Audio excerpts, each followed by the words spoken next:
My in-laws demanded a share of my $45 million business profit. I couldn't help but laugh. Ever since my senior year of college, I'd been obsessed with creating an eco-friendly skincare line that actually worked. Not the greenwashed products that dominated department store shelves, but something truly sustainable from sourcing to packaging. It all started in my organic chemistry class when our professor challenged us to analyze popular, natural beauty products. I was shocked to discover how many harmful preservatives and synthetic fillers were hiding behind clever marketing. That moment sparked something in me, a vision I couldn't shake. I spent nights in the university library researching botanical extracts and sustainable preservation methods. I filled notebooks with formulations and ingredient combinations. My roommate Lena, a business major, found me asleep among stacks of research papers more times than I can count. She was the first to believe in me, helping me transform my scientific obsession into an actual business model. I remember the night I told Jake about it. We were just 6 months into dating, eating instant ramen in my tiny apartment because we couldn't afford anything else. The table was covered with my sketches of packaging designs and marketing concepts. My hands were stained green from experimenting with cucumber extracts earlier that day. "I'm going to revolutionize skincare," I said, showing him my handwritten business plan. Natural ingredients, zero-waste packaging, and formulas that actually deliver results. No more empty promises or harmful chemicals. Just pure, effective skincare that doesn't destroy the planet. Jake looked over my work carefully, asking thoughtful questions about scalability and market differentiation. He didn't dismiss it as a pipe dream like others had. Instead, he smiled that supportive smile I fell in love with and said, "If anyone can do it, it's you, Maya." For 3 years straight, I worked double shifts at a local spa to learn the industry from the inside.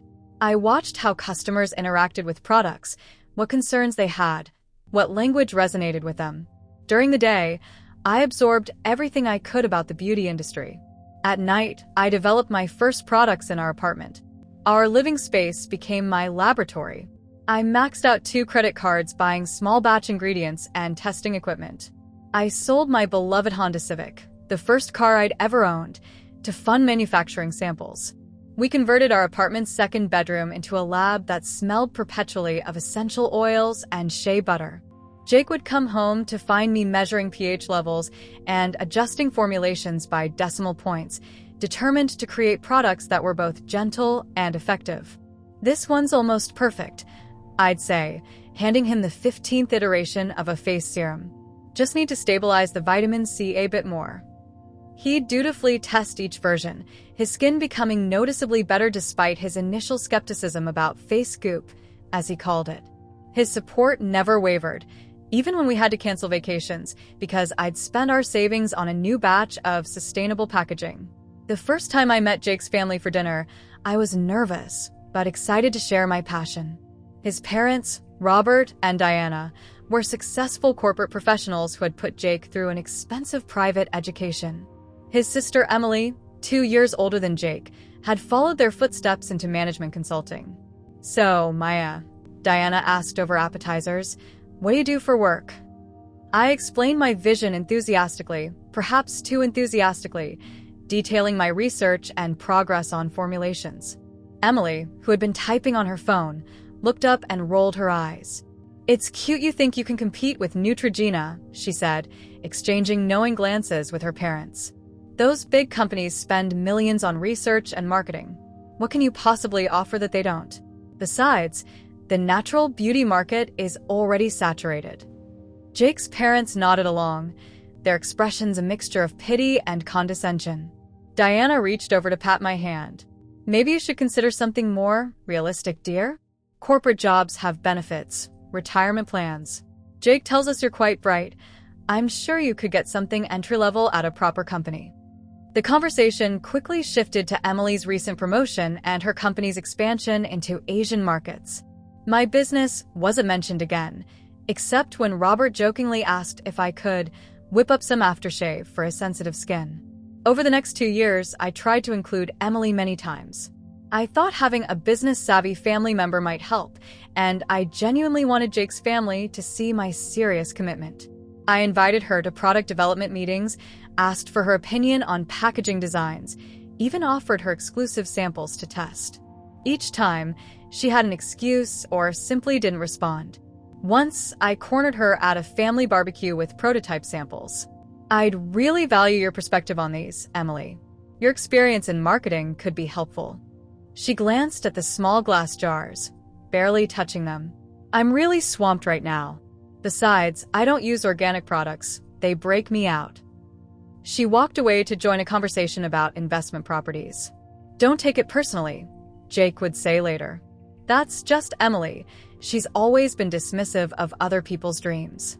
She did the same thing when our cousin started his photography business. "I didn't take it personally. I was too busy building mine." While Emily was posting about luxury vacations and designer purchases, I was negotiating with organic ingredient suppliers and perfecting formulations in our makeshift lab. I didn't need her approval, I needed results. The turning point came 18 months after our official launch. We'd been steadily growing, making enough to pay ourselves modest salaries, but we were still relatively unknown outside of eco-conscious beauty circles. Lena and I were setting up our booth at an organic products expo in Los Angeles, our biggest marketing investment to date. We'd spent weeks preparing, stretching our budget to create professional displays and sample packages. On the second day of the expo, Alessandra Myers, a major beauty influencer with 3.2 million followers who was vocal about her struggle with rosacea, stopped by our booth. She seemed genuinely interested, asking detailed questions about our ingredients and manufacturing process. "I've tried literally everything for my skin," she said, examining our signature serum. "Mind if I take some samples?" 2 weeks later, my phone started buzzing uncontrollably at 6 a.m. Alessandra had posted a barefaced before and after video showing how our serum had dramatically calmed her rosacea. "I've found the holy grail, you guys," she gushed. "And it's from this tiny woman-owned company you've never heard of." The video hit 1 million views within 24 hours and kept climbing. Our modest website crashed within minutes. When we got it back online, orders were pouring in from across the country, then internationally. I called our manufacturer in a panic. "We need 10 times our usual production. Can you handle it?" Lena worked around the clock updating our website and setting up proper inventory systems.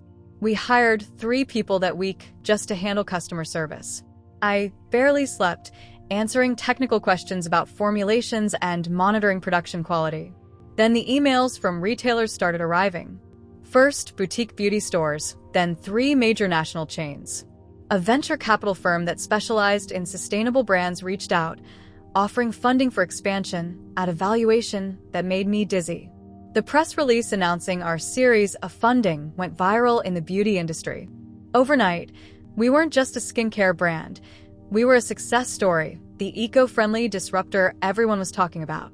That's when Emily's attitude underwent a miraculous transformation. First came the text, arriving precisely 6 hours after the funding announcement appeared in Business Insider. "OMG sis. Just saw the news. So proud of what we've built." I stared at my phone, baffled by the we. I showed it to Jake, who had been packing orders alongside me in our now too small office space. "What does she mean we?" I asked. Jake shrugged it off. "She's just excited for you. You know how Emily likes to feel included in successful things." I let it go, too busy with actual business matters to dwell on it. But then came the barrage of social media posts. Emily started sharing throwback photos I didn't even remember taking, casual family gatherings where I happened to be in the background, now reframed as business meetings. Her captions were baffling. From dreamers to doers. Co-founder life briefcase sparkles #StartupSisters. Late nights developing formulas with Maya. The world is finally seeing our vision. #girlbosses. When your sister has the formula and you have the business sense, magic happens. #dreamteam. She even posted a photo of herself holding one of our products with the caption, "So surreal seeing our creation in stores." All those years of hard work paying off. The hard work she was referring to was entirely fictional. While I'd been mixing formulations and maxing out credit cards, Emily had been posting about luxury vacations in the Maldives and her collection of designer handbags. At a family dinner celebrating Jake's birthday, Robert proudly introduced me to his golf buddy as the face of the company my daughter Emily co-founded. When I looked confused, Diana jumped in, adding, "Emily always had an entrepreneurial spirit. She saw the potential in Maya's little idea and knew how to scale it." I nearly choked on my water. Actually, Emily wasn't involved in the business development at all. My co-founder is my college roommate, Lena. They exchanged knowing winks, as if we were sharing some inside joke. "Of course, Lena helps with the day-to-day," Diana said. But Emily provided the vision. What vision? The last input Emily had offered was that my business would fail within 6 months. Jake witnessed this entire exchange, but said nothing. Later, in the car, I confronted him. "Why didn't you correct them? You know Emily had nothing to do with building this company." "What's the harm in letting them feel proud?" he replied. "They're just excited that something connected to the family is successful. It's harmless." It didn't feel harmless when Emily changed her LinkedIn profile to list herself as co-founder and strategic vision officer at my company, with a start date that predated our actual founding. Or when she started attending industry networking events, introducing herself as the co-founder of my company to potential partners. Or when she gave an interview to a local business magazine about her journey, building a sustainable skincare brand with her sister-in-law, claiming she had provided the business acumen while Maya handled the science. I tried addressing it directly with her once, when she posted a particularly fictitious account of our late nights perfecting the business model. "Emily, you know that's not what happened," I texted her. "You weren't involved in developing the business." Her response came immediately. "Don't be so sensitive. I'm just supporting the brand. Isn't that what you wanted? Besides, every business has its creation mythology. This makes for a better story," the sister team. I raised the issue with Jake again, but he was still reluctant to confront his family. "She's not on any legal documents," he reasoned. "She's just trying to feel important. Let her have this small thing." But it wasn't small. It was my life's work being co-opted for someone else's ego. Still, I decided to focus on growing the business rather than fighting what seemed like merely annoying family drama. But even then, I never expected what came next. The envelope arrived on a Tuesday morning, sandwiched between a utility bill and a catalog. Cream-colored, heavy paper stock with a law firm's embossed letterhead in the corner. Blackwell, Chun and Associates. I almost mistook it for a wedding invitation until I felt its weight. Too substantial for good news. I was alone in our home office, reviewing manufacturing quotes for our upcoming product line. Jake was at work, Lena was meeting with potential retail partners, and I had scheduled the morning for administrative tasks. The timing couldn't have been more isolating. My hands trembled slightly as I opened it, expecting perhaps a cease and desist regarding a trademark issue, the kind of growing pain normal for expanding businesses. What I found instead knocked the air from my lungs. According to the meticulously worded 6-page document, Emily was formally claiming 50% ownership of my company based on a verbal agreement we supposedly made over dinner 3 years ago at Rosario's, a local Italian restaurant. She alleged that she had provided crucial business guidance, strategic market positioning concepts, and industry insights that were fundamental to the company's success and current valuation. The document cited specific dates, including evenings I distinctly remembered spending alone in my makeshift lab, when Emily had supposedly contributed critical formulation feedback and capital-raising strategies. It even claimed she had made an initial investment of $5,000 in cash that had gone unrecorded as a family courtesy. Not a single word of it was true. Not one meeting, not $1, not one piece of advice. The letter demanded immediate recognition of her ownership stake, retroactive profit sharing dating back to our first quarter of profitability, a seat on the board of directors, and a formal title of co-founder and chief strategy officer. It concluded with a thinly veiled threat of a public lawsuit if I didn't comply within 10 business days. My hands shaking, I called Jake immediately. "Did you know about this?" I asked when he answered, my voice barely controlled. His hesitation told me everything before he even spoke. "They mentioned they were going to reach out to you. he admitted after a painful pause. But I didn't think they'd go the legal route. I thought they just wanted to talk about making Emily's role official somehow. Her role? I repeated, my voice rising. She has no role. She's never had a role. There's nothing to make official. I know, Jake said, his voice lowering. Look, I'll be home in 20 minutes. We'll figure this out. I paced the office, scanning the document again and again, noting each fabrication, each impossible claim. I called Lena, who was equally stunned. This is insane, she said. I've been in every meeting since day one. Emily wasn't in any of them. Not once. When Jake arrived home, he looked miserable, conflicted in a way I'd never seen before. They've been planning this for weeks, he admitted, slumping onto the couch. Ever since the valuation numbers became public. Emily convinced them she deserves a piece because family businesses should benefit the whole family. This isn't a family business, I said. This is my company that I built with Lena while your sister was actively mocking it. Jake ran his hands through his hair. I know.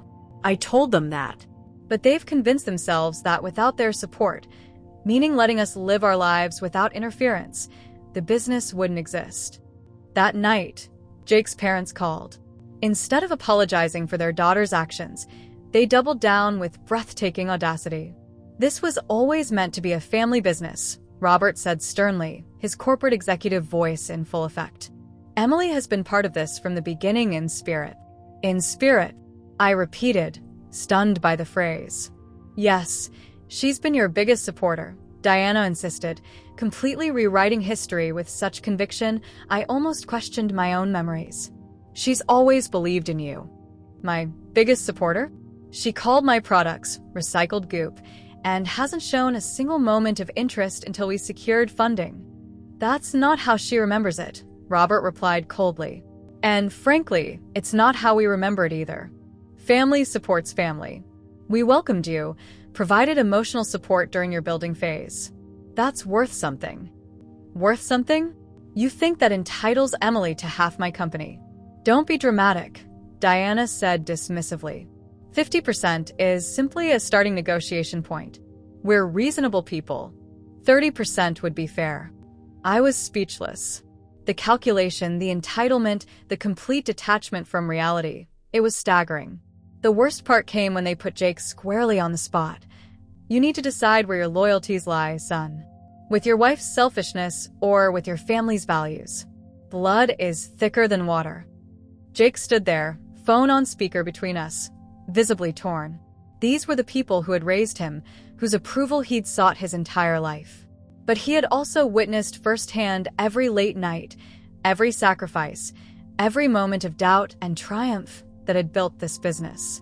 I need time to think, was all he managed to say before ending the call. That night, Jake slept on the couch. Not because I asked him to, but because he couldn't look me in the eye. He was caught between the reality he had lived and the fiction his family had constructed, a fiction that, if he embraced it, would make his life infinitely easier but would betray everything we had built together. Around midnight, I found him staring at the ceiling in the dark living room. I don't know what to do, he whispered. I know she wasn't involved. I was there every day, but they're making me doubt my own memories. What if there was a conversation I missed? What if you and Emily did talk about the business when I wasn't around? You know that didn't happen, I said quietly. What you're experiencing is gaslighting. They're making you question reality because the actual truth doesn't serve their interests. Jake was silent for a long moment. I want to believe you. Then believe your own experiences, I replied. You were there.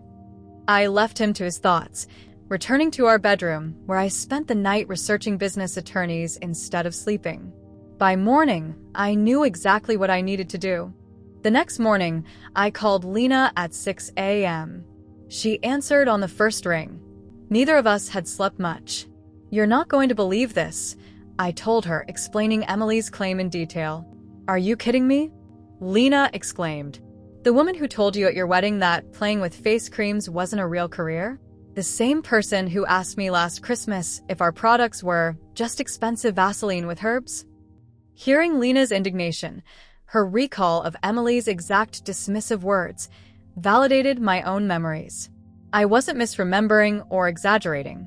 The gaslighting hadn't worked on me, but I could see how it was affecting Jake.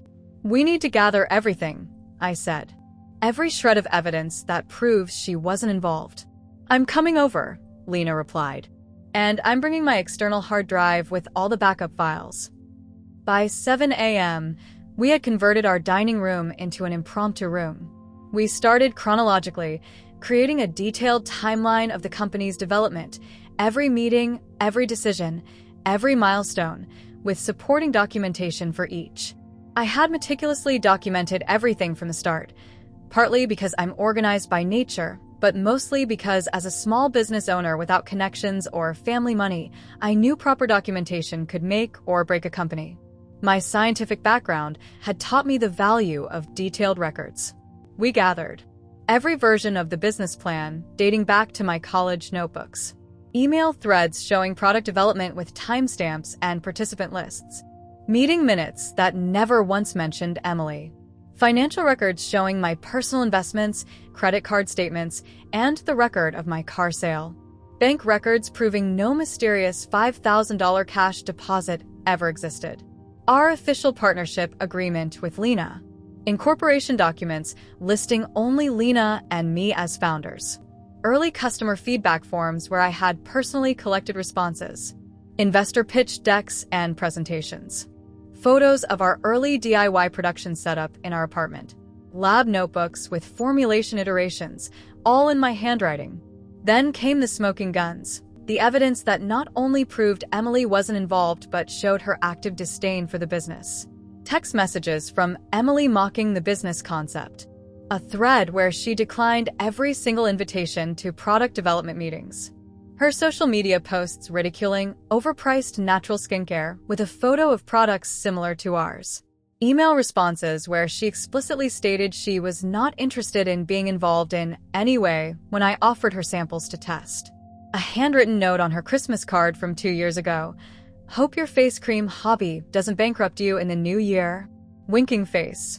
My favorite piece of evidence was a video from Jake's cousin's wedding 2 years earlier. During the reception, Emily was caught on camera being asked about my business by a curious relative. "Oh, Maya's little hobby," she had laughed, wine glass in hand.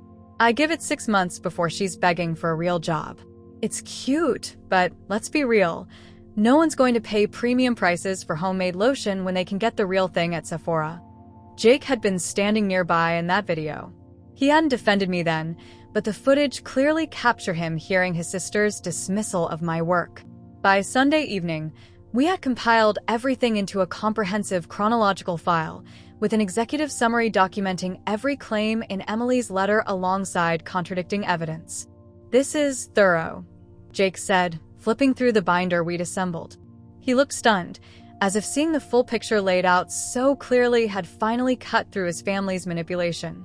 "I didn't realize how much evidence there was," he added quietly. "How many times she actively dismissed the business." "I've been living this reality for years," I replied. "Just because your family is trying to rewrite history doesn't make it true." First thing Monday morning, I contacted Diane Keller, an attorney who specialized in intellectual property and business law. Her firm had a reputation for representing women entrepreneurs in particular.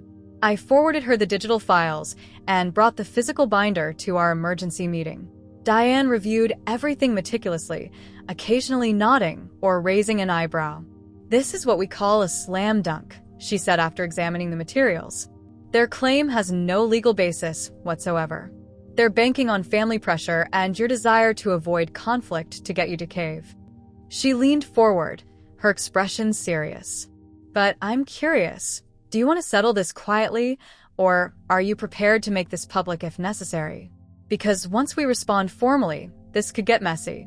Family businesses, even fake ones, can create nasty publicity." I thought about how Emily and my in-laws had tried to rewrite history, gaslight Jake and me, and manipulate us through family ties. How they'd tried to steal through deception what I'd built through years of sacrifice and hard work. How they'd attempted to take credit for a success they'd not only contributed nothing to, but had actively disparaged.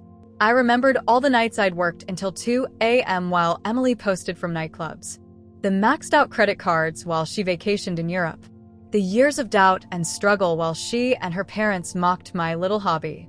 If they want to create a false narrative, I said, my voice steady and resolved, then they should be prepared for the real story to come out.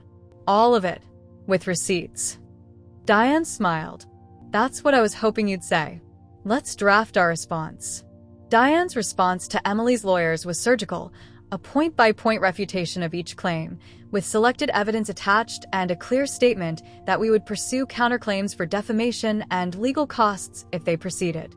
We expected this would end the matter. Most frivolous claims dissolve when confronted with overwhelming evidence. Emily's response shocked us all. Instead of backing down, she doubled down, demanding a court hearing. Her lawyer called Diane's office, claiming they had substantial additional evidence they were prepared to present in court. What this mysterious evidence could be, I couldn't imagine. She's bluffing, Diane assured me. But it means we're going to court. The hearing was scheduled for May 15th, 6 weeks after receiving the initial letter. During those weeks, Emily's social media presence as a co-founder intensified. She gave 2 more local interviews about her brand and began pitching herself as a speaker for women's entrepreneurship events. Meanwhile, I focused on running the actual business, though the stress of the pending legal battle affected everything. Our marketing director noticed my distraction and asked if everything was all right. Family issues was all I could say. The day before the hearing, I received a text from Jake. They asked me to testify on Emily's behalf. I told them no. It was the first definitive stand he had taken, and relief flooded through me. That night, he held me as I tried to sleep, whispering, "I'm sorry it took me so long to fully back you. I'm with you tomorrow and always." The day of the hearing, Emily arrived at the courthouse in a tailored navy suit that looked newly purchased for the occasion. Her parents flanked her, looking confident in expensive outfits that screamed successful business family. They had hired Bradford Wells, a lawyer who specialized in family business disputes and had a reputation for aggressive tactics. Jake sat directly behind me and Diane, his presence a physical manifestation of his support. Lena sat beside him, our financial documents organized in a leather portfolio on her lap. The small courtroom was surprisingly crowded. A few business reporters sat in the back row, apparently tipped off about a dispute at a rising star company in the beauty industry. Emily's lawyer presented their case first, spinning a tale of sisterly collaboration and informal family agreements. He spoke of sweat equity and intellectual contributions that didn't leave a paper trail. "Your Honor," Wells said smoothly, "many successful family businesses begin with handshake deals and shared visions. Ms. Winters provided crucial business guidance that shaped the company's trajectory, with the understanding that formalities would come later, once success was achieved." He presented a timeline of family gatherings, recasting them as strategy sessions. He showed photos of Emily and me at family events, describing them as business meetings. He even presented a birthday card I'd given Emily 3 years ago, where I'd written, "Thanks for always listening to my ideas," positioning this generic sentiment as evidence of her business involvement. Ms. Winters didn't request documentation of her contributions because she trusted her family, Wells concluded solemnly. That trust has been betrayed. When it was our turn, Diane didn't waste words on emotional appeals. "Your Honor, rather than tell you what happened, we'd prefer to show you." She proceeded to present our evidence chronologically, a devastating timeline that contrasted Emily's current claims with her documented disinterest and derision. Texts, emails, financial records, incorporation documents, and witness statements from early employees and vendors who had never even met Emily. "Every single person involved in this company's founding and growth has provided sworn statements," Diane said. "Not one of them ever met with Emily Winters in a professional capacity or witnessed her contribution to the business." But the most damning moment came when Diane played our video compilation. First, she showed clips from Emily's recent interviews claiming co-founder status. Then, she seamlessly transitioned to the footage from Jake's cousin's wedding where Emily mockingly dismissed the business as a doomed hobby. The courtroom fell silent as Emily's own voice filled the room. I give it 6 months before she's begging for a real job. This was followed by screenshots of Emily's social media posts over the years, each showing her ridiculing natural skincare products and celebrating her distance from Maya's little science experiments. The final evidence was a series of text messages between Emily and a friend, obtained during discovery, where Emily had written just 8 months ago, "Maya's business is actually taking off. Crazy, right? Maybe I should have gotten involved when she asked me years ago. Too late now, lol." Emily's face turned crimson. Her lawyer whispered urgently to her, but she shook her head stiffly.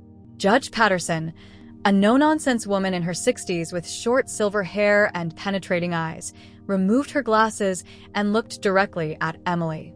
"Ms. Winters, do you maintain that you were a co-founder of this company despite this evidence?" Emily stammered, her composure crumbling. "Those comments were just jokes. Behind the scenes, I was providing crucial guidance." "And what specific guidance did you provide?" the judge pressed. "Business strategies, marketing concepts, industry connections." "Can you name one specific example? One strategy? One connection?" The silence that followed was deafening. Emily looked to her parents, who sat frozen in disbelief at the evidence presented. The judge didn't wait long for an answer. She dismissed the case, stating that Emily's claim was not only unsupported by evidence, but contradicted by overwhelming documentation to the contrary. She went further, warning Emily that her actions bordered on attempted fraud and that if my company chose to countersue for defamation and legal costs, she would likely find merit in such claims. "The court cannot protect those who attempt to appropriate others' hard work through fabricated claims," she concluded. "As we gathered our materials, I noticed a woman scribbling notes furiously. Diane leaned over and whispered, 'Business Journal reporter. Looks like this might make the news.' She was right. The story ran the next day under the headline, 'Failed Ownership Grab. Family Members Attempt to Claim Stake in Successful Startup Exposed in Court.' The article was detailed and damning, quoting court documents and describing the video evidence. It spread quickly through industry newsletters and social media, where many entrepreneurs shared it with comments about family entitlement and the importance of proper documentation. Emily's carefully constructed social media persona as a girl boss co-founder collapsed overnight. Industry connections she'd been cultivating distanced themselves. Her own workplace opened an ethics inquiry after questions arose about her integrity. The family narrative imploded under public scrutiny. And I felt a strange mixture of vindication and grief for the family relationship I'd never really had, and now never would. For 2 months following the court case, I didn't hear a word from my in-laws. No calls, no texts, no social media comments, or family dinner invitations. Emily set her accounts to private and, according to mutual acquaintances, took a mental health break from work. The gossip was that her firm had given her an ultimatum: resign quietly or face a formal ethics review. The silence from Jake's family was both a relief and a strange new void. Sunday dinners, holiday plans, casual family texts, all vanished overnight. Jake struggled with this sudden excommunication, experiencing waves of anger, guilt, and relief that left him emotionally exhausted. "They were wrong," he would say, staring at his silent phone. "But they're still my family." We sought help from a marriage counselor who specialized in family estrangement issues. Dr. Chen helped Jake process his conflicting loyalties and me with my lingering anger. After several sessions, Jake made a profound realization. "I've been apologizing for them my entire life," he said one night, making excuses for their behavior, translating their intentions, mediating their conflicts. "I'm exhausted." That moment marked a turning point in our relationship. Jake finally made his choice, not between me and his family, but between reality and manipulation. After seeing the overwhelming evidence in court and witnessing his family's willingness to lie, he refused to be their bridge to me or my success any longer. "I knew the truth," he said, taking my hands. "I was there every day, seeing you work until midnight, watching you pour everything into this company. I let them make me question what I saw with my own eyes. I'll never let that happen again." Our marriage survived, though not without scars. Trust is like glass. It can be repaired, but the cracks remain visible when you look closely. Meanwhile, my company thrived beyond my wildest expectations. The publicity from the case, while stressful, highlighted our authentic founding story, a bootstrapped, woman-owned business that succeeded against all odds. Consumers appreciated the transparency and integrity. Our Founder's Journey limited edition gift set, launched 3 months after the court case, sold out in 48 hours. We expanded globally, opening distribution centers in Europe and Asia. Our manufacturing moved to a larger facility that ran entirely on renewable energy, fulfilling my original vision of truly sustainable beauty. We launched 3 new product lines developed with dermatologists and environmental scientists.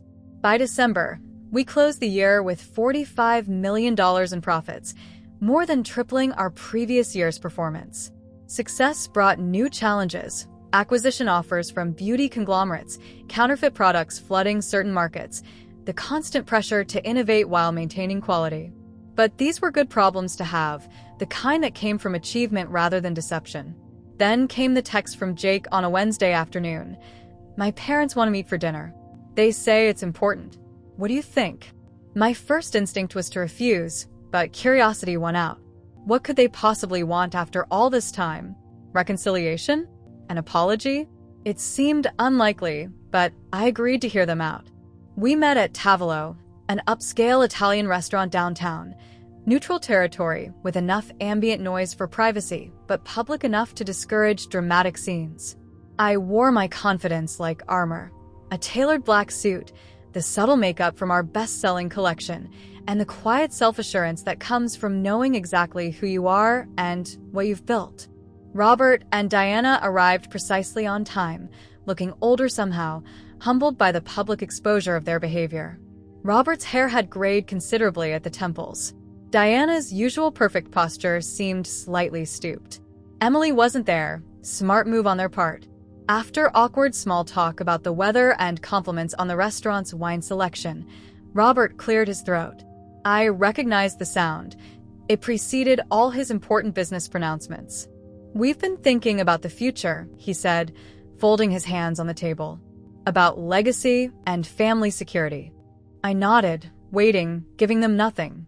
We know your business is doing exceptionally well, Diana continued, her voice softer than I remembered. The profiles in Business Insider and Forbes were quite impressive. We're very proud, Robert added quickly. Always have been, of course. I took a sip of water, still saying nothing. Let them get to the point.